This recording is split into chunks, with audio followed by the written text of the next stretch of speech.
قیامت کب آئے گی؟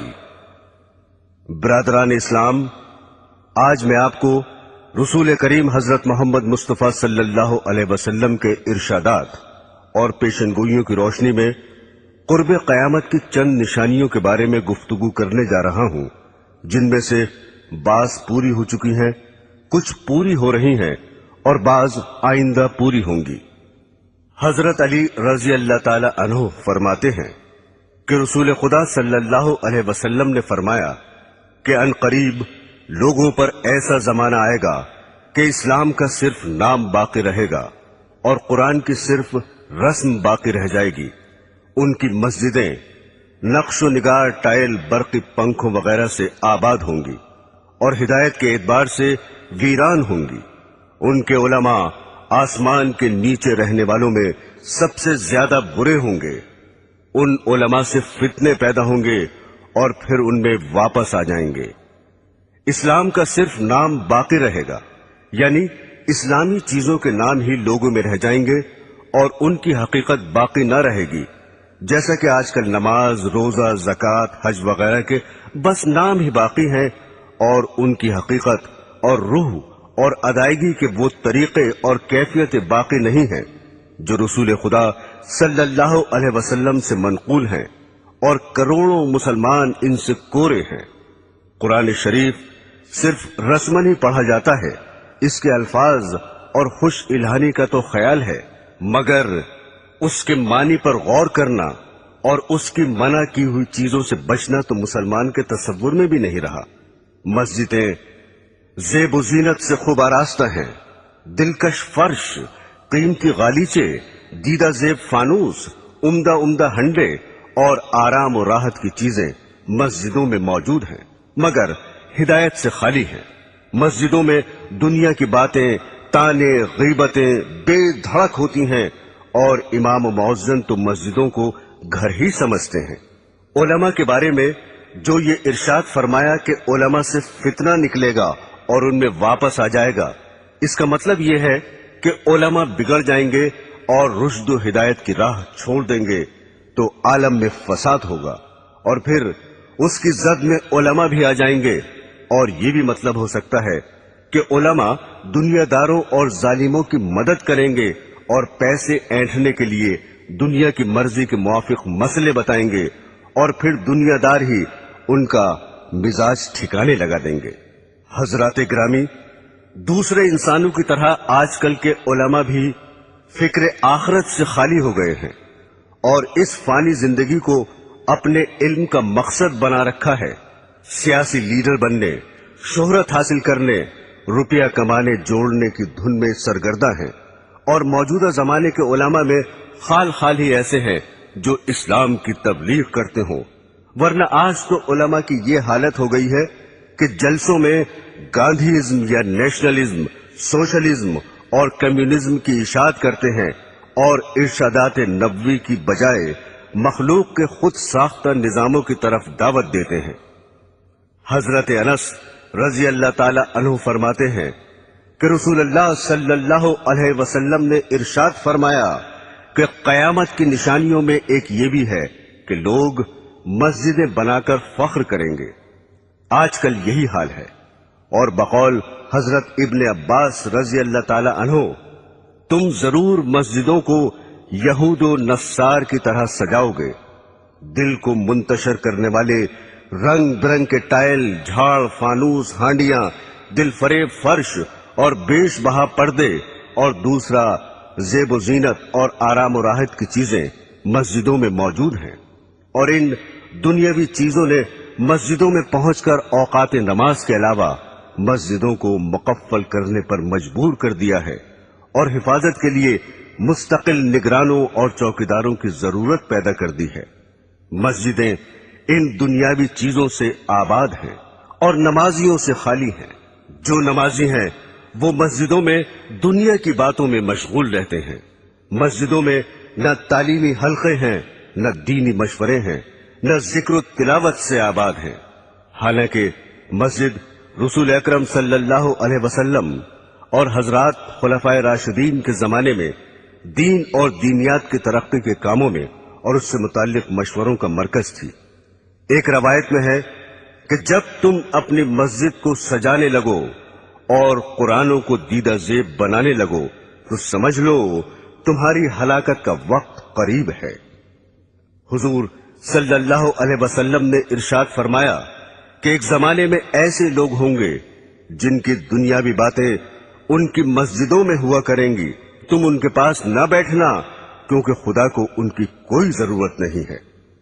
حضرت انس رضی اللہ تعالی عنہ فرماتے ہیں کہ رسول خدا صلی اللہ علیہ وسلم نے ارشاد فرمایا کہ لوگوں پر ایک ایسا زمانہ آئے گا کہ دین پر جمنے والا ان میں ایسا ہوگا جیسے ہاتھ میں چنگاری پکڑنے والا ہو۔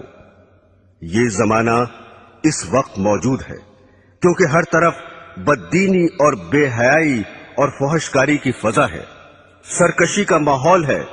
اول تو دیندار رہے ہی نہیں، اور اگر کوئی دین پر عمل کرنا چاہتا ہے تو اہل ملک، اہل وطن، عزیز و اقربا آڑے آ جاتے ہیں۔ بیوی کہتی ہے کہ تنخواہ میں میرا پورا نہیں پڑتا، دنیا رشوت لے رہی ہے، تم بڑے پرہیزگار بنے ہوئے ہو، ہم عمر مذاق اڑا رہے ہیں کہ داڑھی رکھ کر ملا بن گئے، جھاڑ سا لگائے پھر رہے ہو، ریل میں یا لاری میں سفر کر رہے ہیں اور ایک شخص نماز پڑھنا چاہتا ہے مگر اس کے لیے نہ ریل ٹھہر سکتی ہے نہ لاری رک سکتی ہے، لیکن اگر کسی کو کچھ دنیاوی نقصان ہو جائے تو سب ہمدردی کے لیے حاضر ہیں۔ آج کل دینداری اختیار کرنا ساری دنیا سے لڑائی مول لینے کے مترادف ہے۔ دین کا درد پیدا کرنے اور بددینی کی فضا میں نکلنے کی قوت حاصل کرنے کے لیے خانقاہوں اور دینداروں کی مجلسوں میں شرکت کرنا بہت ہی ضروری ہے۔ جب انسان بددینی کے ماحول سے معصیت اختیار کر سکتا ہے تو دینداری کی فضا میں پہنچ کر نیک بھی بن سکتا ہے۔ اگر کسی وجہ سے دینداروں سے دور ہو تو بد دینوں سے بھی دور رہے۔ اسی حقیقت کے پیش نظر رسول خدا صلی اللہ علیہ وسلم نے ارشاد فرمایا کہ ان قریب ایسا ہوگا کہ مسلمان کا بہترین مال چند بکریاں ہوں گی جنہیں لے کر پہاڑ کی چوٹیوں اور جنگلوں میں چلا جائے گا، اور اس صورت سے اپنا دین بچانے کے لیے فتنوں سے بھاگے گا۔ ایک اور حدیث میں ہے کہ رسول خدا صلی اللہ علیہ وسلم نے ارشاد فرمایا کہ ان قریب فتنے پیدا ہوں گے، اس وقت بیٹھا ہوا کھڑے ہوئے سے بہتر ہوگا، کیونکہ بیٹھا ہوا شخص بنسبت کھڑے ہوئے شخص کے فتنے سے دور ہوگا، اور کھڑا ہوا چلنے سے بہتر ہوگا، اور چلنے والا دوڑنے والے سے بہتر ہوگا۔ جو شخص فتنوں کی طرف نظر اٹھا کر دیکھے گا فتنے اسے اچک لیں گے۔ فتنے کے وقت عبادت خداوندی میں مشغول ہونا بہت زیادہ فضیلت رکھتا ہے۔ رسول خدا صلی اللہ علیہ وسلم نے ارشاد فرمایا کہ قتل کے زمانے میں عبادت کرنا میری طرف ہجرت کرنے کے برابر ہے۔ میرے دینی بہنوں اور بھائیوں، حضرت صوبان رضی اللہ تعالی عنہ فرماتے ہیں کہ ایک مرتبہ رسول خدا صلی اللہ علیہ وسلم نے ارشاد فرمایا کہ ایک ایسا زمانہ آنے والا ہے کہ کفر و باطل کی جماعتیں تمہیں ختم کرنے کے لیے آپس میں ایک دوسرے کو اس طرح بلا کر جمع کر لیں گے جیسے کھانے والے ایک دوسرے کو بلا کر پیالے کے آس پاس جمع ہو جاتے ہیں۔ یہ سن کر ایک صاحب نے سوال کیا، کیا ہم اس روز کم ہوں گے؟ آپ نے فرمایا، نہیں، بلکہ تم اس روز تعداد میں بہت ہوگے، لیکن گھاس کے ان تنکوں کی طرح ہوگے جنہیں پانی کا سیلاب بہا کر لے جاتا ہے۔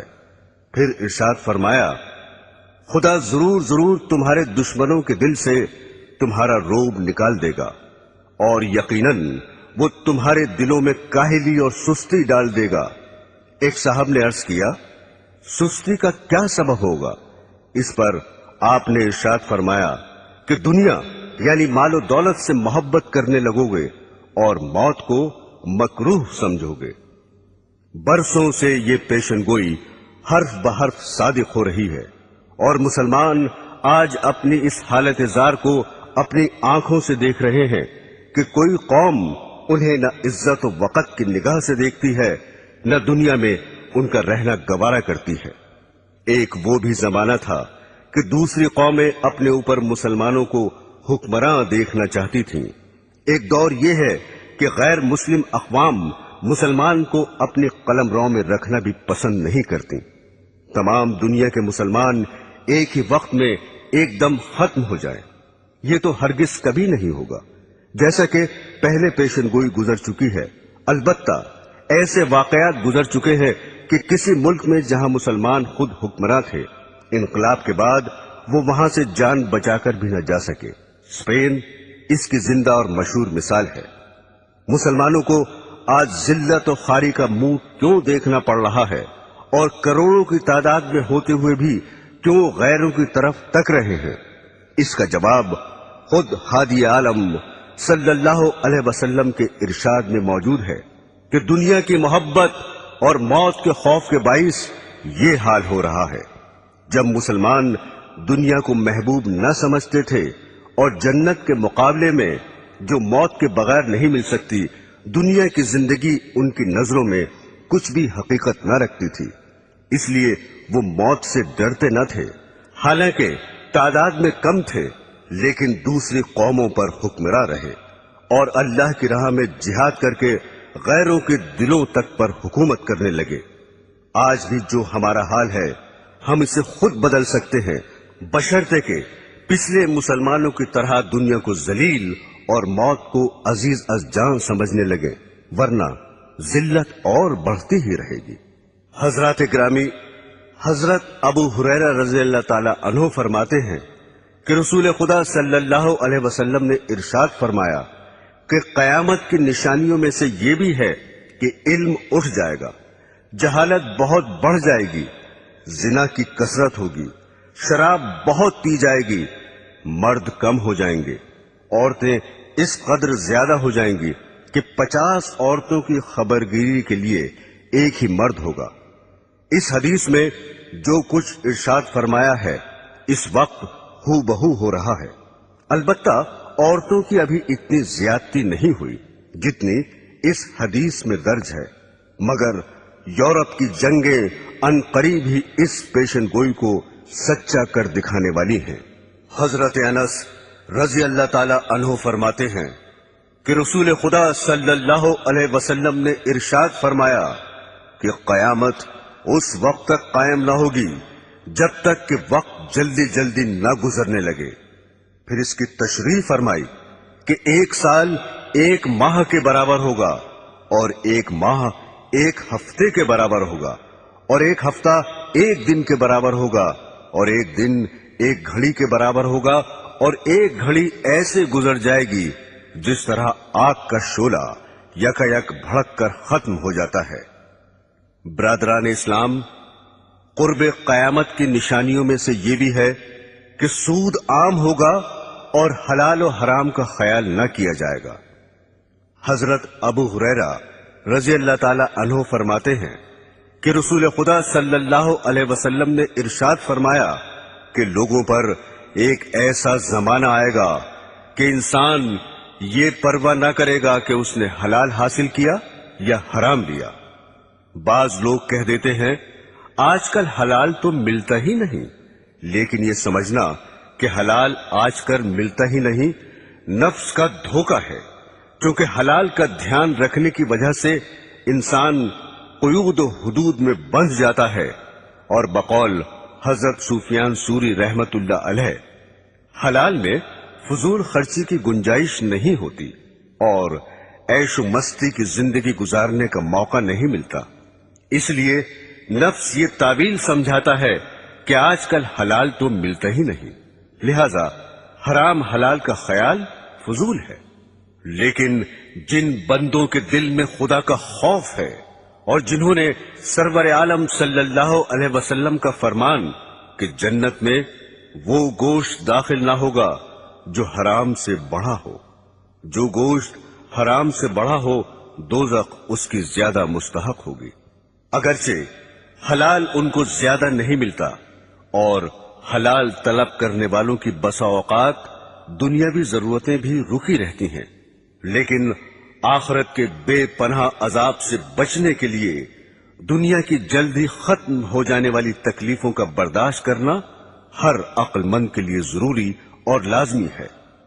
یہاں یہ بات بھی قابل غور ہے کہ حلال ملنے کی دقت بھی تو خود ہماری ہی پیدا کرتا ہے۔ اگر تقوی اور پرہیزگاری کی طرف لوگوں کا رخ ہو جائے اور سب حلال کمانے کی فکر کرے تو جو مشکلات آج پیدا ہو رہی ہیں وہ کسب حال میں ہرگز پیش نہ آئیں، مگر حال یہ ہے کہ جو دیندار اور پرہیزگار سمجھے جاتے ہیں، برس ہا برس کے نمازی ہیں، وہ بھی کمانے کے سلسلے میں مفتی صاحب کی خدمت میں یہ معلوم کرنے کے لیے نہیں پہنچتے کہ میں یہ تجارت کرنا چاہتا ہوں یا فلاں محکمے میں مجھے ملازمت مل رہی ہے، یہ جائز ہے یا ناجائز۔ حالانکہ شریعت میں ہر محکمے اور ہر معاملے کے احکام موجود ہیں۔ حضرت موسیٰ علیہ السلام کی شریعت کے ساتھ یہود کا یہی معاملہ تھا کہ بعض پر عمل کرتے اور بعض کو پس پشت ڈال رکھا تھا۔ اس حقیقت کو خداوند قدوس نے یوں ارشاد فرمایا ہے، کیا خدا کی کتاب کے ایک حصے پر تمہارا ایمان ہے اور تم اسی کتاب کے کچھ حصوں کا انکار کرتے ہو؟ رسول اللہ صلی اللہ علیہ وسلم نے ارشاد فرمایا کہ لوگوں پر ضرور ایک ایسا دور آئے گا کہ کوئی شخص ایسا باقی نہ رہے جو سود کھانے والا نہ ہو، اور اگر سود بھی نہ کھائے گا تو اسے سود کا دھواں اور بعض روایات میں غبار پہنچ جائے گا۔ یہ پیشن گوئی بھی اس وقت صادق آ رہی ہے۔ بینکوں سے تعلق رکھنے والوں اور بینک کے ذریعے کاروبار چلانے والوں کو اور پھر ان سے شرکت یا ملازمت کے ذریعے روپیہ حاصل کرنے والوں کو شمار کر لو، پھر دیکھو کہ سود سے یا اس کے اثر سے کون بچ رہا ہے۔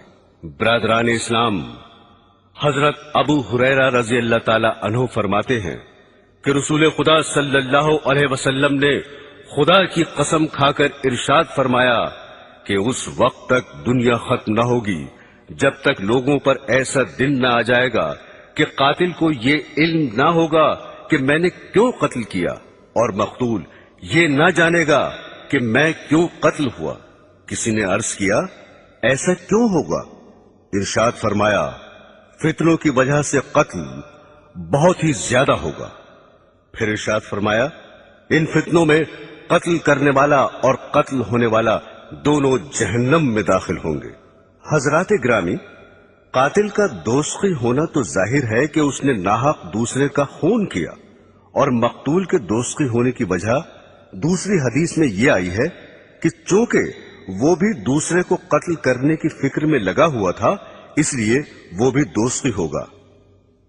میرے عزیزوں، آج کل جس قدر قتل واقع ہو رہے ہیں عموماً ان کی وجہ فتنوں کے سوا کچھ نہیں ہوتی۔ قومی عصبیت اور فرقہ پرستی کے باعث ہزاروں جانیں ختم ہو جاتی ہیں، اور قاتل کو مقتول کی خبر نہیں ہوتی، نہ مقتول کو قاتل کا پتہ چلتا ہے۔ دوسرے فرقے کا جو شخص ہاتھ لگا ختم کر ڈالا۔ چند انسانوں کے نظریوں کی جنگ نے ایسے ایسے آلات جنگ تیار کر لیے ہیں کہ شہر کے شہر ذرا ہی دیر میں فنا کے گھاٹ اترتے چلے جاتے ہیں۔ پھر تعجب یہ ہے کہ ہر فریق یہ کہتا ہے کہ ہم امن چاہتے ہیں۔